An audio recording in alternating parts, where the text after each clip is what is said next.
So here we want to add a Facebook albums area. So we're going to go to the left hand side where it says add element. And we're going to scroll down to the social part. We're going to find Facebook albums. We want to drag and drop it. Automatically things start happening. The first thing I would like to do is add in my Facebook page, my business page. And I'm using Trello here. Hit the magnifying glass and it starts to do its magic. Now as you notice, my title automatically appears. I can name it what I want to. If I don't want to see the title, I simply click on the eyeball icon, it disappears. I click it again to make it reappear. If you want to format, change the format of the way the text is, the font is, the color of it, the background color, simply whatever you want to do here in the title, go to the color palette to do that. And right now what you're looking at by default shows 4 different albums. If you want to drag one album above the other, you can do that. If you just want to change albums without having to drag and drop, you can hit the arrow and different albums will appear and you can pick the one you want. So there's a couple ways you could change your albums.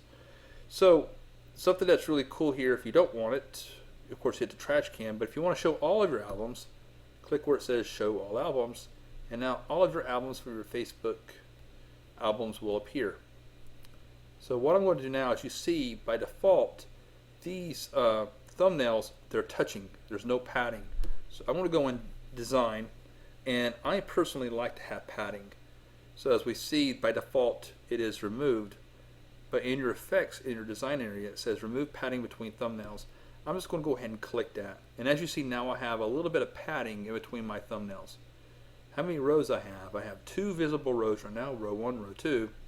If I just want to keep 2, when somebody comes to look at this, if they click view all, it will expand and then we'll see all of my albums, or all of the albums for that.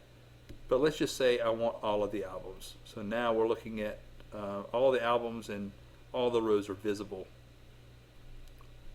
If you want to adjust your padding and your margin, go to more.